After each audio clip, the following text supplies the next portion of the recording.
Senhor nosso Deus, nós te invocamos mais uma tarde, mais um dia que o Senhor nos dá dessa preciosa vida, mais um dia precioso, Senhor, de valor inestimável, Senhor. Nós te agradecemos por esse momento santo, te invocamos desde o céu, os anjos são testemunha, as pessoas todas que ouvem agora são testemunhas, e nós estamos diante da sua palavra, Senhor.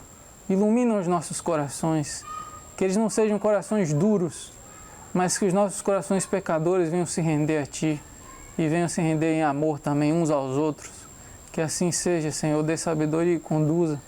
Assim seja, Senhor, em nome de Jesus. Amém. No último vídeo a gente parou no versículo 32 do capítulo 5 de Mateus. E agora nesse nós podemos prosseguir do versículo 33, se assim o Senhor nos permitir.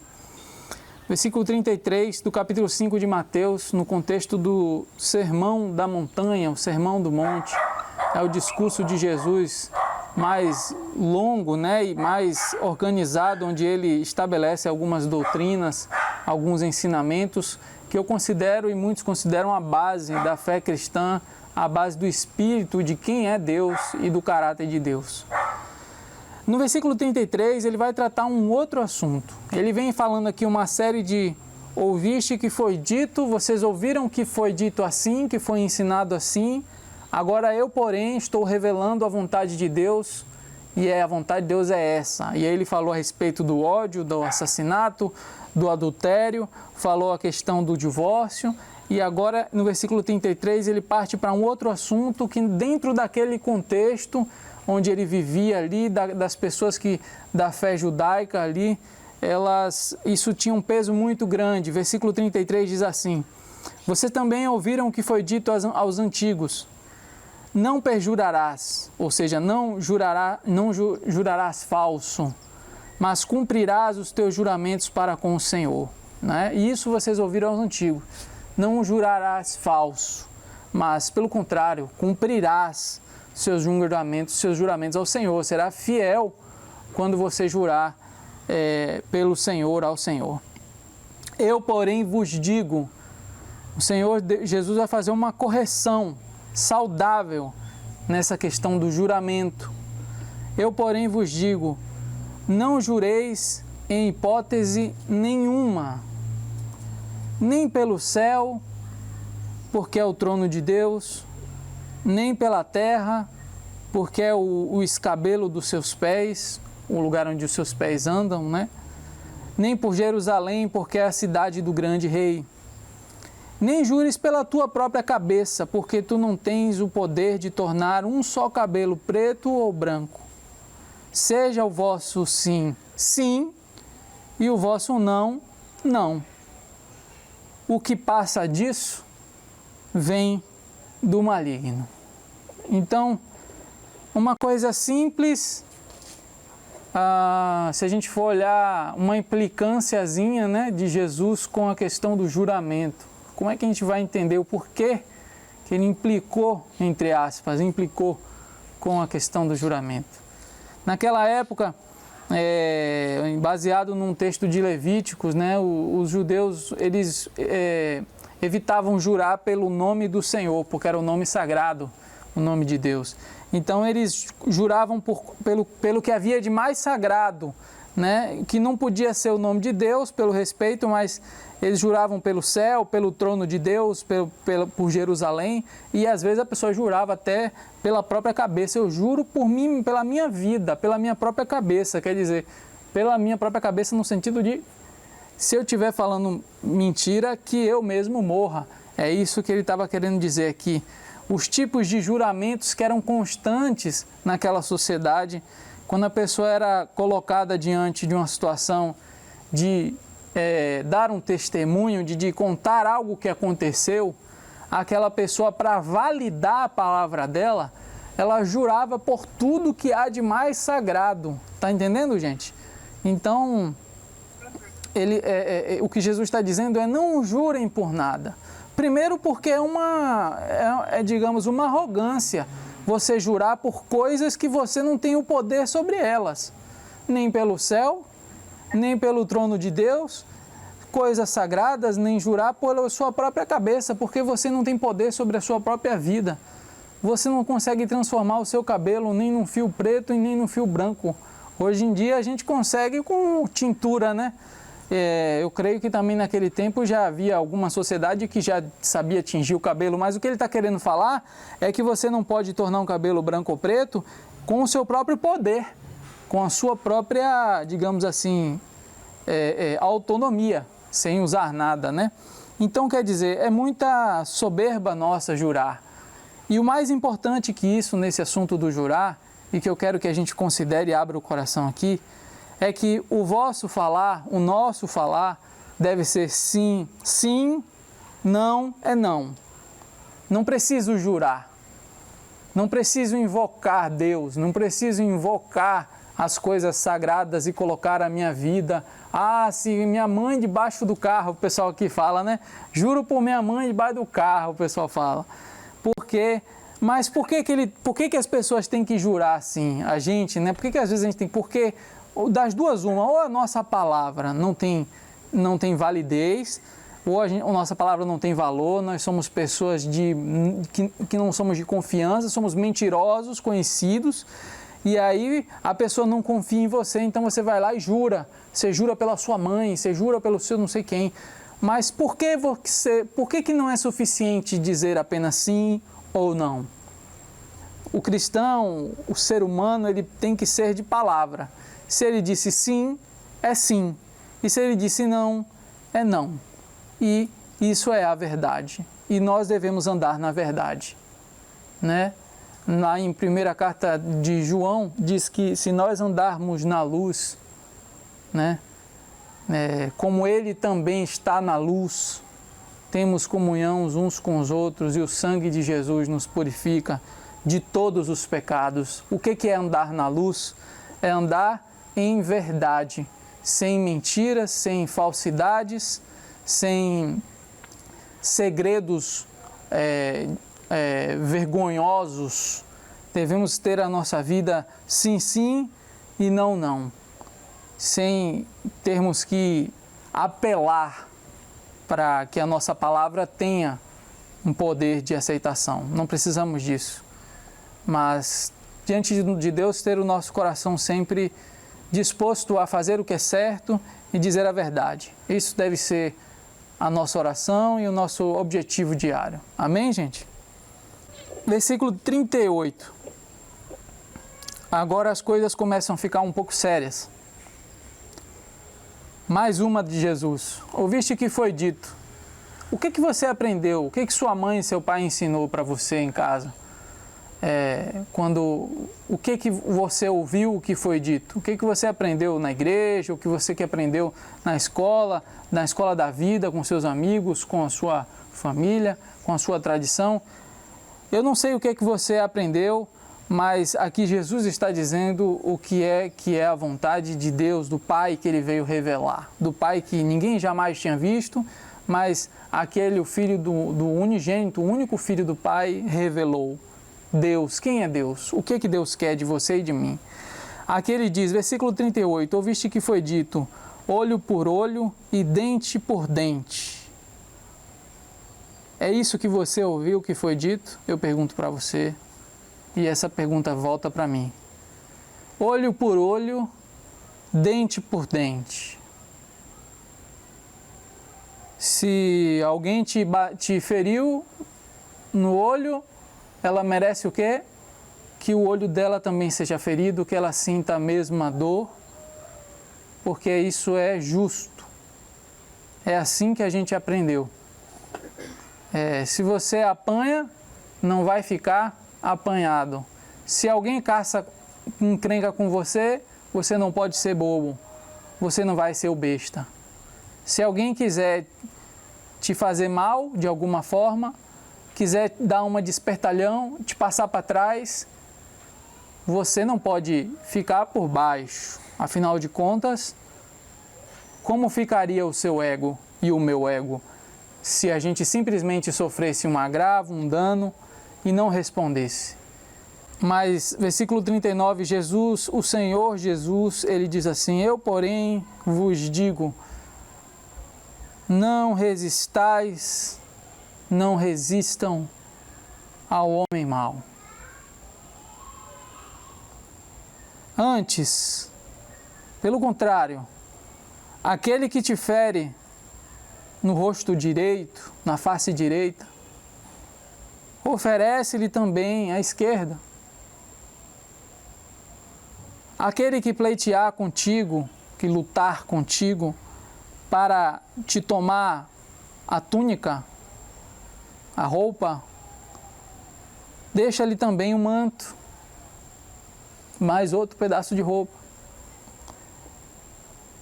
E se alguém te obriga a andar uma milha, uma distância aí em uma grande distância, caminha com ele 2. Dá o que te pede e não voltes as costas ao que te pede emprestado. E isso deixa a gente sem fôlego.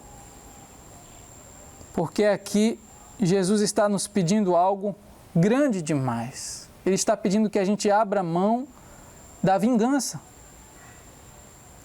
Você que está em casa, você que está me acompanhando aqui junto, pecador como eu, você está disposto a abrir mão da sua vingança? Você está disposto por Jesus, pela fé e pelo amor em Jesus? Eu não estou falando de evangélico, de católico, disso, daquilo, de religião. Estou falando de Jesus Cristo. Você está disposto a deixar para lá e perdoar e não se vingar? Porque quando ele diz aqui, aquele que te ofere na face direita oferece a outra, ele quer dizer, deixa isso para lá. Não revide, não corra atrás do que você tem direito de vingança. No Antigo Testamento, o direito de vingança era mantido e muitas leis nos dão o direito da vingança, mas no reino dos céus, a justiça que excede muito a dos escribas e fariseus é a justiça daquele que, pela fé e somente pela graça do Espírito Santo, ele consegue abrir mão da vingança e ele oferece a outra face, e aquela pessoa que atacou pode ser ganha naquele momento, porque ninguém espera um gesto de amor de um inimigo.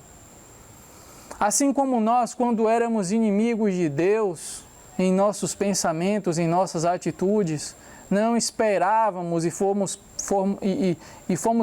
pegos desprevenidos por Ele com tanto amor, com tanta graça, porque não se recusou a ir à cruz, porque no momento em que Ele podia dizer, venham os anjos e aniquilem esses malfeitores que querem tirar minha vida, não, Ele não fez isso.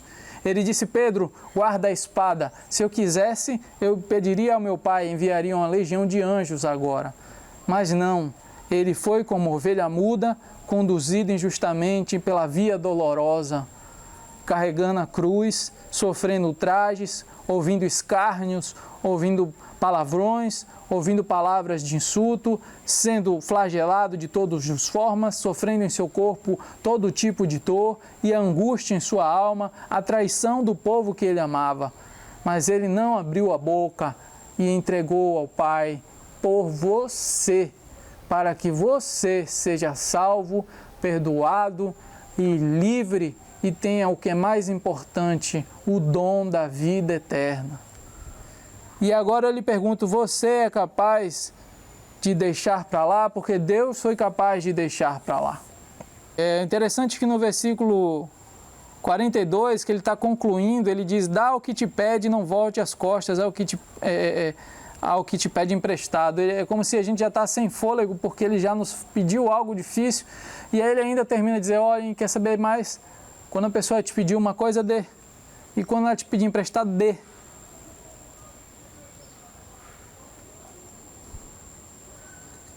Meus amigos, esse é o nosso Deus.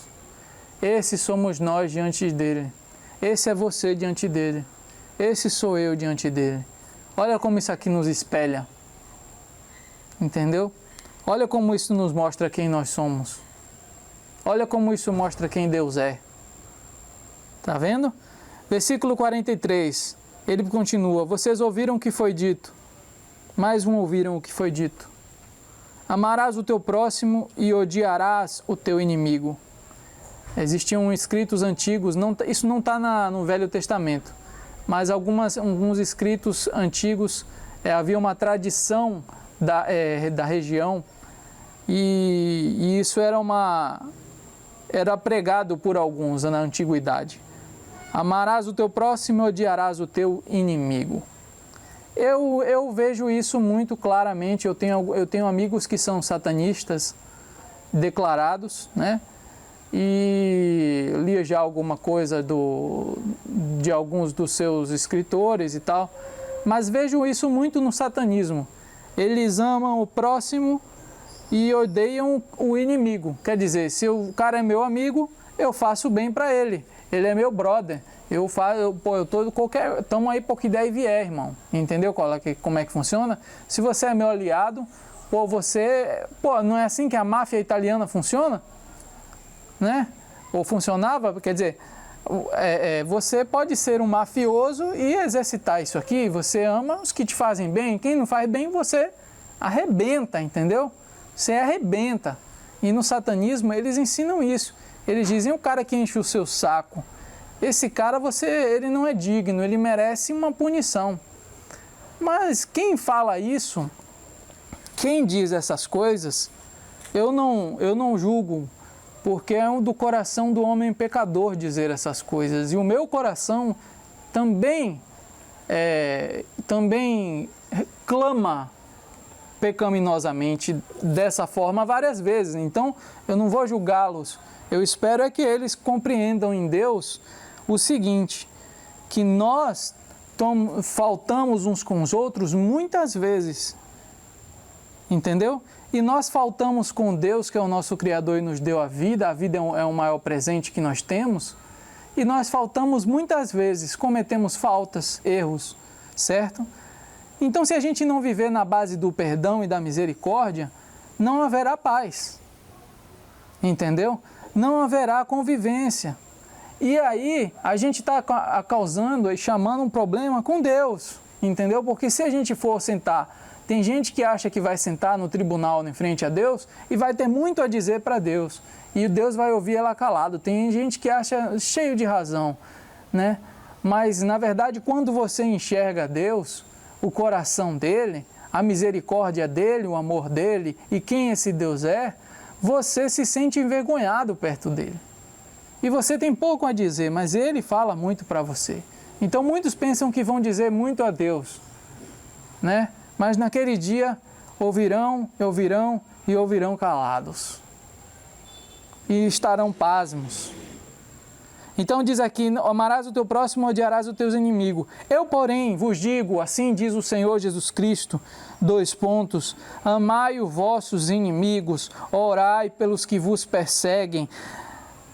Desse modo vos tornareis filhos do vosso Pai que está nos céus, porque Ele faz nascer o sol igualmente sobre maus e bons, e cair a chuva sobre justos e injustos. Com efeito, se amais os que vos amam, que recompensa tendes? Não fazem também os publicanos assim? Ou seja, as pessoas mais indignas do mundo já não fazem isso? E se você saudar, né, dizer boa tarde, bom dia. Se você mandar um salve só para os vossos irmãos, o que você faz a mais?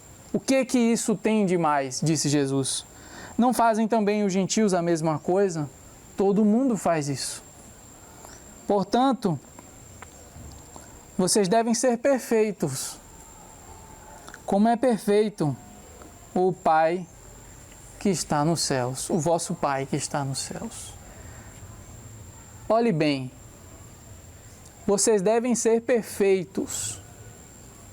Quando é que Jesus está dizendo isso aqui? Ele está dizendo isso para aquela mulher que foi apanhada de adultério? Ele está dizendo isso para quem?